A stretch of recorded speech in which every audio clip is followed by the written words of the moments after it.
beginning your wine tasting, the first step is to become acquainted with the glass.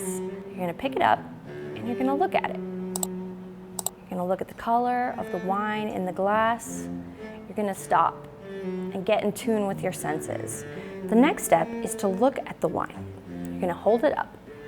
And you're gonna evaluate the color of the wine in your glass. Obviously, this is a red wine. It is not a white, nor is it a rosé. You're gonna look at it in the light. Another step is to hold it up to a piece of white paper.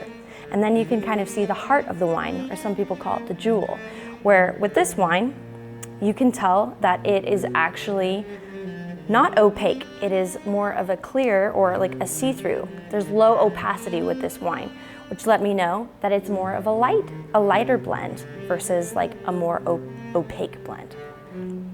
So after you have looked at the color of the wine in your glass, the next step is fun and a little dangerous. Some people will swirl in their hand like this, getting a nice little whirlpool going.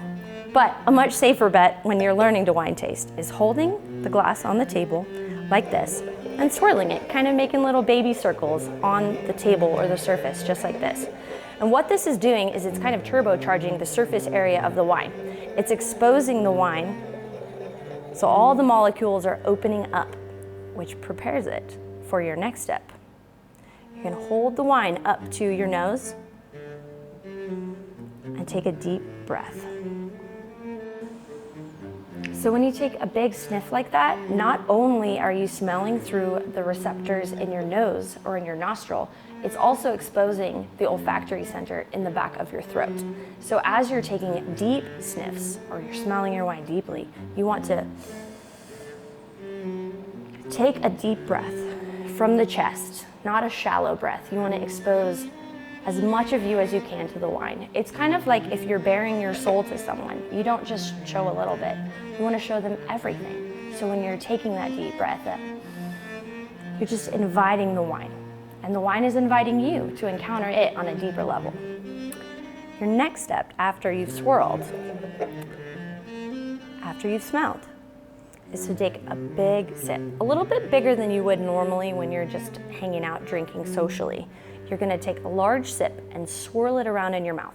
The goal here is to have the wine touch every bit of the surface area of your mouth.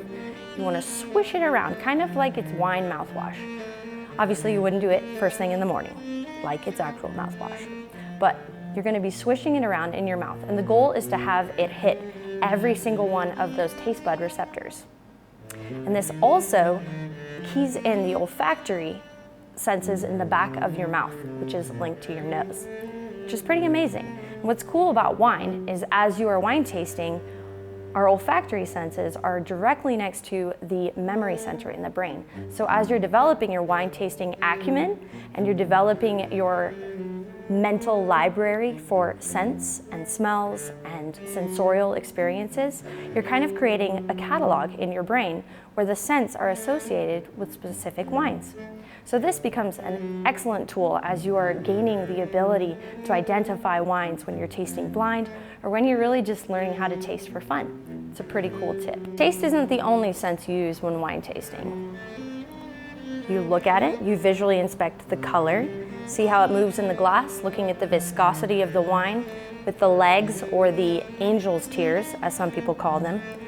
You're using your eyes to see, you're using your nose, your olfactory senses to smell and experience it that way. You can also get a sense of touch, which is unusual when you think of touching the wine, but you're actually touching it in your mouth. So with higher alcohol wines, it will have a bit of a heavier feeling in your mouth with like slightly more viscous on the palate. With less alcohol in the wines, they're a little bit more liquid and free moving. So you learn to dial in to your sense of touch in your mouth as well. So you're using your eyes to see, you're using your nose to smell, your olfactory senses, you're using your sense of touch, and you're also using your sense of taste. So when you're tasting it, you're looking for a couple things. You're looking for the fruit characteristics. Like this wine, for example, has notes of cherry and berry that come through really, really strongly with that sip. And you're also looking for acidity. Does it kind of leave a zinging on the side of your tongue? Kind of that pucker that you get from when you're enjoying a lemon or a kumquat, for example. So you're tuning in to the contextual clues that your mouth and your senses are telling you. In conclusion, wine tasting is an amazing experience that can be enjoyed by the novice and the expert alike. It's not an exclusive club. All are welcome in the club of wine tasting.